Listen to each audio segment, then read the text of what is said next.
2019년 4월 14일 주님 순환 성지 주일입니다.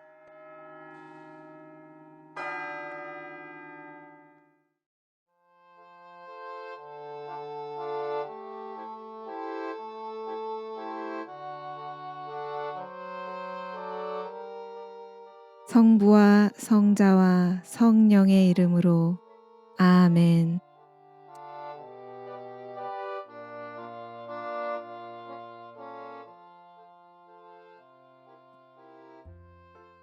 하느님의 현존을 조금 더 느낄 수 있도록 은총을 청합시다. 하느님께서는 우리와 함께 계십니다. 하지만 좀 더 정확하게 하느님께서는 우리 안에 함께 계십니다. 바로 지금 여기에서 우리의 몸, 우리의 정신, 우리 마음 안에서 생명을 주시는 하느님의 현존에 잠시 머물러 봅시다.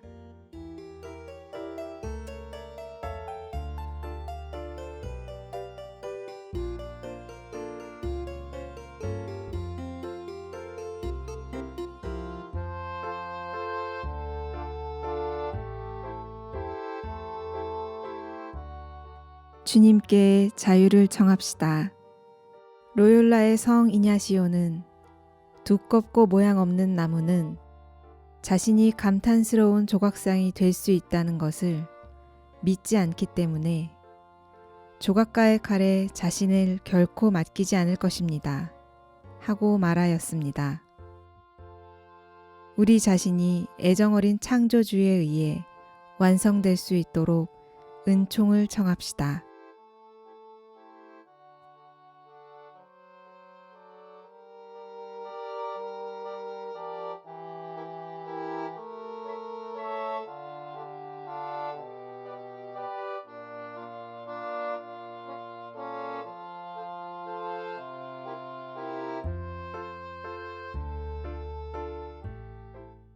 주님과 나의 존재를 좀 더 의식해 봅시다. 하느님께서 당신을 무조건적으로 사랑하신다는 것을 알게 될 때, 당신은 비로소 당신 자신이 어떤지에 대해 솔직해질 수 있습니다. 최근에 어떻게 지내고 계십니까? 그리고 지금 무엇을 느끼고 계십니까? 주님께 숨김없이 당신의 느낌들을 나눕시다. 루카가 전한 우리 주 예수 그리스도의 순환기입니다. 시간이 되자 예수님께서 사도들과 함께 자리에 앉으셨다. 그리고 그들에게 이르셨다.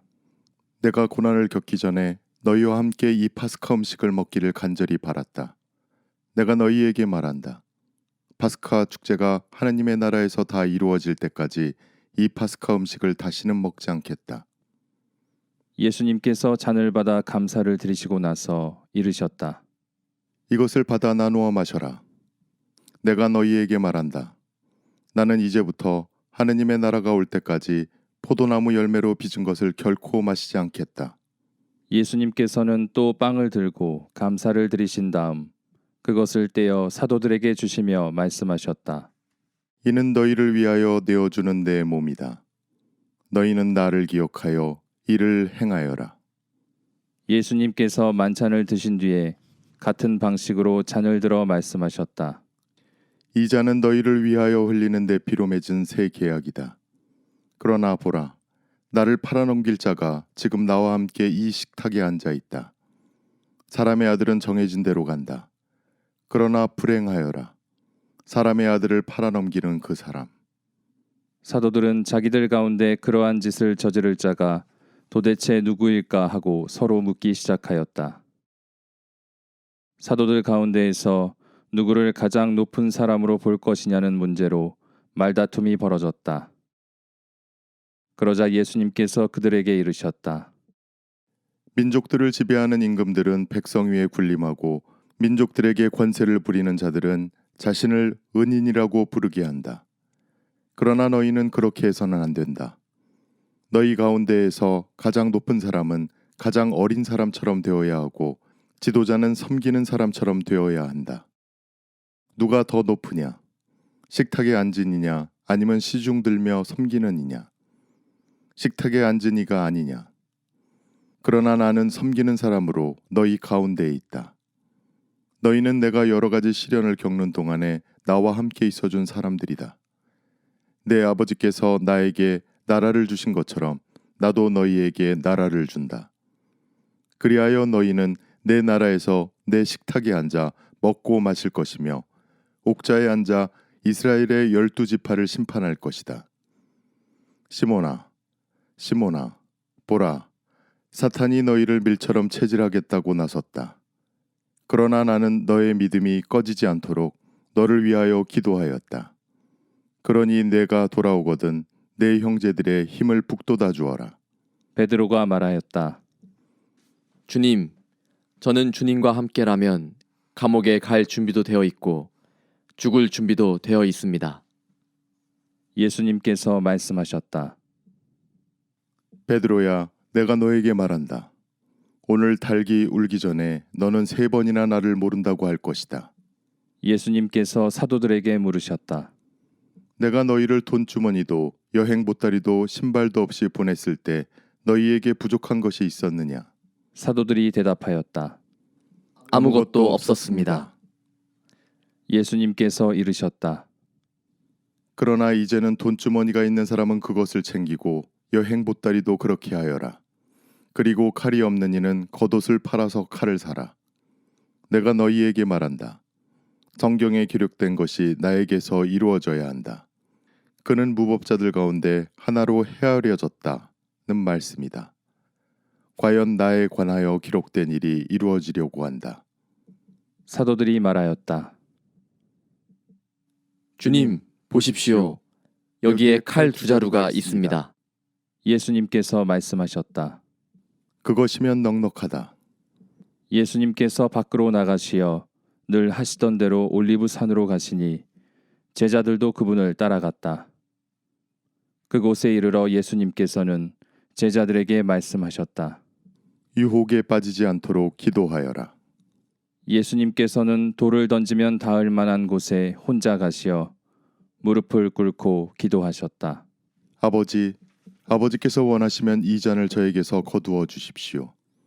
그러나 제 뜻이 아니라 아버지의 뜻이 이루어지게 하십시오. 그때에 천사가 하늘에서 나타나 예수님의 기운을 북돋아 드렸다. 예수님께서 고뇌에 쌓여 더욱 간절히 기도하시니 땀이 핏방울처럼 되어 땅에 떨어졌다. 그리고 기도를 마치고 일어나시어 제자들에게 와서 보시니 그들은 슬픔에 지쳐 잠들어 있었다. 예수님께서 그들에게 이르셨다. 왜 자고 있느냐? 유혹에 빠지지 않도록 일어나 기도하여라. 예수님께서 아직 말씀하고 계실 때에 한 무리의 사람들이 나타났는데 12제자 가운데 하나로 유다라고 하는 자가 앞장서서 왔다. 그가 예수님께 입맞추려고 다가오자 예수님께서 그에게 말씀하셨다. 유다야, 너는 입맞춤으로 사람의 아들을 팔아넘기려 하느냐? 예수님 둘레에 있던 이들이 사태를 알아차리고 말하였다. 주님, 저희가 칼로 쳐버릴까요? 그들 가운데 한 사람이 대사제의 종을 쳐서 그의 오른쪽 귀를 잘라버렸다. 그러자 예수님께서 말씀하셨다. 그만해 두어라. 예수님께서는 대사제의 종의 귀에 손을 대어 고쳐주셨다. 그러고 나서 그분께서는 당신을 잡으러 온 수석 사제들과 성전 경비대장들과 원로들에게 이르셨다. 너희는 강도라도 잡을 듯이 칼과 몽둥이를 들고 나왔단 말이냐? 내가 날마다 너희와 함께 성전에 있을 때에는 너희가 나에게 손을 뻗치지 않았다. 그러나 이제는 너희의 때요 어둠이 권세를 떨칠 때다. 그들은 예수님을 붙잡아 끌고 대사제의 집으로 데려갔다. 사람들이 안뜰 한 가운데에 불을 피우고 함께 앉아 있었는데 베드로도 그들 가운데 끼어 앉았다. 그런데 어떤 하녀가 불가에 앉은 베드로를 보고 그를 주의 깊게 살피면서 말하였다. 이도 저 사람과 함께 있었어요. 베드로는 부인하였다. 이 여자야, 나는 그 사람을 모르네. 얼마 뒤에 다른 사람이 베드로를 보고 말하였다. 당신도 그들과 한패요. 베드로가 말하였다. 이 사람아, 나는 아닐세. 1시간쯤 지났을 때에 또 다른 사람이 주장하였다. 이 사람도 갈릴레아 사람이니까 저 사람과 함께 있었던 게 틀림없소. 베드로는 말하였다. 이 사람아, 나는 자네가 무슨 말을 하는지 모르겠네. 베드로가 이 말을 하는 순간에 닭이 울었다. 그리고 주님께서 몸을 돌려 베드로를 바라보셨다.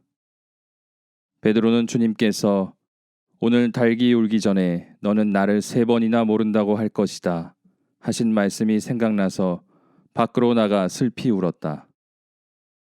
예수님을 지키던 사람들은 그분을 매질하며 조롱하였다. 또 예수님의 눈을 가리고 물었다. 알아맞혀 보아라. 너를 친 사람이 누구냐? 그들은 이 밖에도 예수님을 모독하는 말을 많이 퍼부었다. 날이 밝자 백성의 원로단 곧 수석 사제들과 율법 학자들이 모여 예수님을 최고의회로 끌고 가서 말하였다. 당신이 메시아라면 그렇다고 우리에게 말하시오. 예수님께서 말씀하셨다. 내가 그렇다고 말하여도 너희는 믿지 않을 것이고 내가 물어보아도 너희는 대답하지 않을 것이다. 이제부터 사람의 아들은 전능하신 하느님의 오른쪽에 앉을 것이다. 그러자 모두 물었다. 그렇다면 당신이 하느님의 아들이라는 말이오. 예수님께서 대답하셨다. 내가 그러하다고 너희가 말하고 있다. 그들이 말하였다. 이제 우리에게 무슨 증언이 더 필요합니까? 제 입으로 말하는 것을 우리가 직접 들었으니 말입니다. 온 무리가 일어나 예수님을 빌라도 앞으로 끌고 갔다. 그리고 예수님을 고소하기 시작하였다. 우리는 이자가 우리 민족을 선동한다는 사실을 알아냈습니다. 황제에게 세금을 내지 못하게 막고 자신을 메시아, 곧 임금이라고 말합니다. 빌라도가 예수님께 물었다. 당신이 유다인들의 임금이요? 예수님께서 대답하셨다. 내가 그렇게 말하고 있다. 빌라도가 수석 사제들과 군중에게 말하였다. 나는 이 사람에게서 아무 죄목도 찾지 못하겠소. 그러나 그들은 완강히 주장하였다. 이자는 갈릴레아에서 시작하여 이곳에 이르기까지 온 유다 곳곳에서 백성을 가르치며 선동하고 있습니다. 이 말을 들은 빌라도는 이 사람이 갈릴레아 사람이냐고 묻더니 예수님께서 헤로데의 관할에 속한 것을 알고 그분을 헤로데에게 보냈다. 그 무렵 헤로데도 예루살렘에 있었다. 헤로데는 예수님을 보고 매우 기뻐하였다. 예수님의 소문을 듣고 오래전부터 그분을 보고 싶어 하였을 뿐만 아니라 그분께서 일으키시는 어떤 표징이라도 보기를 기대하고 있었던 것이다. 그래서 헤로데가 이것저것 물었지만 예수님께서는 아무 대답도 하지 않으셨다. 수석 사제들과 율법 학자들은 그 곁에 서서 예수님을 신랄하게 고소하였다. 헤로데도 자기 군사들과 함께 예수님을 업신여기고 조롱한 다음 화려한 옷을 입혀 빌라도에게 돌려보냈다. 전에는 서로 원수로 지내던 헤로데와 빌라도가 바로 그날에 서로 친구가 되었다. 빌라도는 수석 사제들과 지도자들과 백성을 불러 모아 그들에게 말하였다. 여러분은 이 사람이 백성을 선동한다고 나에게 끌고 왔는데 보다시피 내가 여러분 앞에서 신문에 보았지만 이 사람에게서 여러분이 고소한 제목을 하나도 찾지 못하였소. 헤로데가 이 사람을 우리에게 돌려보낸 것을 보면 그도 찾지 못한 것이요. 보다시피 이 사람은 사형을 받아 마땅한 짓을 하나도 저지르지 않았소. 그러니 이 사람에게 매질이나 하고 풀어주겠소. 수석 사제들과 지도자들과 백성은 일제히 소리를 질렀다. 그자는 없애고 바라바를 풀어주시오. 바라바는 예루살렘에서 일어난 반란과 살인으로 감옥에 갇혀 있던 자였다. 빌라도는 예수님을 풀어주고 싶어서 그들에게 다시 이야기하였지만 수석 사제들과 지도자들과 백성은 외쳤다. 그자를 십자가에 못 박으시오. 십자가에 못 박으시오. 빌라도가 3번째로 그들에게 말하였다. 도대체 이 사람이 무슨 나쁜 짓을 하였다는 말이오. 나는 이 사람에게서 사형을 받아 마땅한 제목을 하나도 찾지 못하였소. 그래서 이 사람에게 매질이나 하고 풀어주겠소. 그러자 그들이 큰 소리로 예수님을 십자가에 못 박으라고 다그치며 요구하는데 그 소리가 점점 거세졌다. 마침내 빌라도는 그들의 요구를 들어주기로 결정하였다. 그리하여 그는 반란과 살인으로 감옥에 갇혀 있던 자를 그들이 요구하는 대로 풀어주고 예수님은 그들의 뜻대로 하라고 넘겨주었다. 그들은 예수님을 끌고 가다가 시골에서 오고 있던 시몬이라는 어떤 키레네 사람을 붙잡아 십자가를 지우고 예수님을 뒤따르게 하였다. 백성의 큰 무리도 예수님을 따라갔다. 그 가운데에는 예수님 때문에 가슴을 치며 통곡하는 여자들도 있었다. 예수님께서는 그 여자들에게 돌아서서 이르셨다. 예루살렘의 딸들아, 나 때문에 울지 말고 너희와 너희 자녀들 때문에 울어라. 보라, 아이를 낳지 못하는 여자, 아이를 베어보지 못하고 젖을 먹여보지 못한 여자는 행복하여라 하고 말할 날이 올 것이다. 그때 사람들은 산들에게 우리 위로 무너져 내려라 하고 언덕들에게 우리를 덮어다오 할 것이다. 푸른 나무가 이런 일을 당하거든 마른 나무에 어떻게 되겠느냐. 그들은 다른 두 죄수도 처형하려고 예수님과 함께 끌고 갔다. 해골이라고 하는 곳에 이르러 그들은 예수님과 함께 두 죄수도 십자가에 못 박았는데 하나는 그분의 오른쪽에 다른 하나는 왼쪽에 못 박았다. 그때에 예수님께서 말씀하셨다. 아버지, 저들을 용서해 주십시오. 저들은 자기들이 무슨 일을 하는지 모릅니다. 예수님을 십자가에 못 박은 자들이 제비를 뽑아 예수님의 겉옷을 나누어 가졌다. 백성들은 서서 바라보고 있었다. 그러나 지도자들은 빈정거렸다. 이자가 다른 이들을 구원하였으니 정말 하느님의 메시아, 선택된 이라면 자신도 구원해 보라지. 군사들도 예수님을 조롱하였다. 그들은 예수님께 다가가 신 포도주를 들이대며 말하였다. 내가 유다인들의 임금이라면 너 자신이나 구원해 보아라. 예수님의 머리 위에는 이 자는 유다인들의 임금이다 라는 죄명패가 붙어 있었다. 예수님과 함께 매달린 죄수 하나도 그분을 모독하였다. 당신은 메시아가 아니시오. 당신 자신과 우리를 구원해 보시오. 그러나 다른 죄수는 그를 꾸짖으며 말하였다. 같이 처형을 받는 주제에 너는 하느님이 두렵지도 않으냐. 우리야 당연히 우리가 저지른 짓에 합당한 벌을 받지만 이분은 아무런 잘못도 하지 않으셨다. 그러고 나서 그 죄수가 예수님께 간청하였다. 예수님, 선생님의 나라에 들어가실 때 저를 기억해 주십시오. 예수님께서 그에게 이르셨다. 내가 진실로 너에게 말한다. 너는 오늘 나와 함께 낙원에 있을 것이다. 낮 12시쯤 되자 어둠이 온 땅에 덮여 오후 3시까지 계속되었다. 해가 어두워진 것이다. 그때의 성전 휘장 한가운데가 두 갈래로 찢어졌다. 그리고 예수님께서 큰 소리로 외치셨다. 아버지, 제 영을 아버지 손에 맡깁니다. 예수님께서는 이 말씀을 하시고 숨을 거두셨다.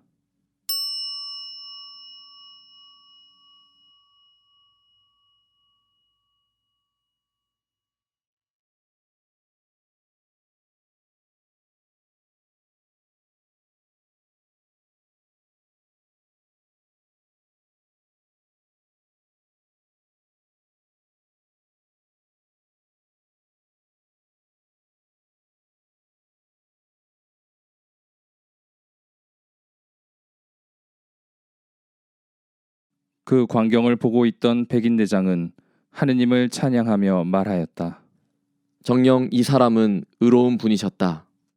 구경하러 몰려들었던 군중도 모두 그 광경을 바라보고 가슴을 치며 돌아갔다.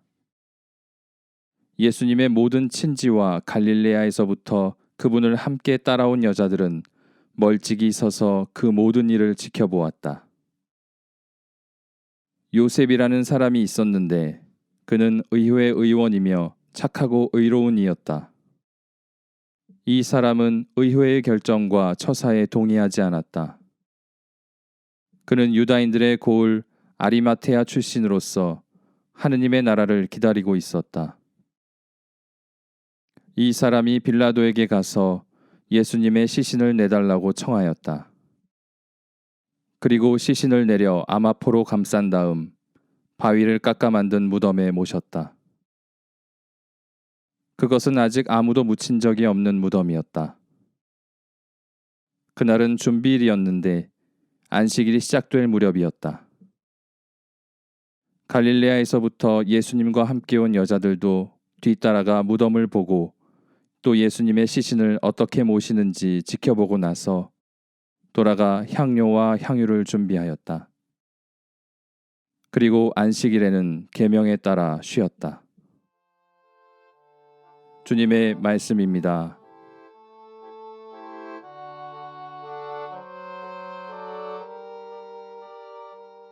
내가 진실로 너에게 말한다.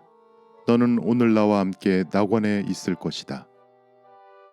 긴 순환기를 요약하는 단 한 구절을 택하시라면 이 구절을 들겠습니다. 주님은 죽으러 가는 우리에게 건네실 바로 이 말씀의 무게를 감당하시려 죽으셨습니다. 잠시 묵상합시다.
기도할 때 하느님과 대화한 대로 생활에서 행동하고 있는지 당신은 의식하고 있습니까?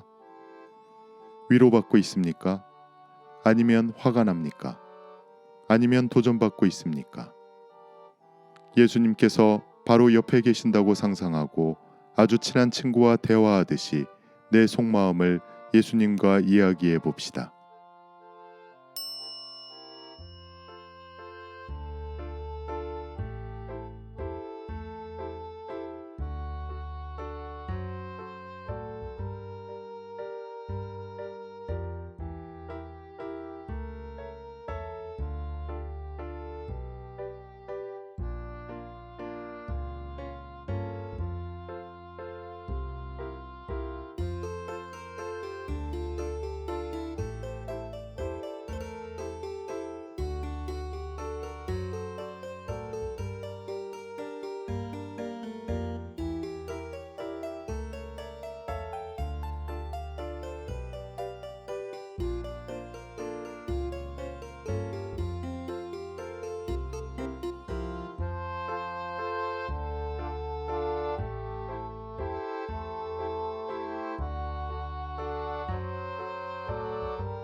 영광이 성부와 성자와 성령께 처음과 같이 이제와 항상 영원히 아멘.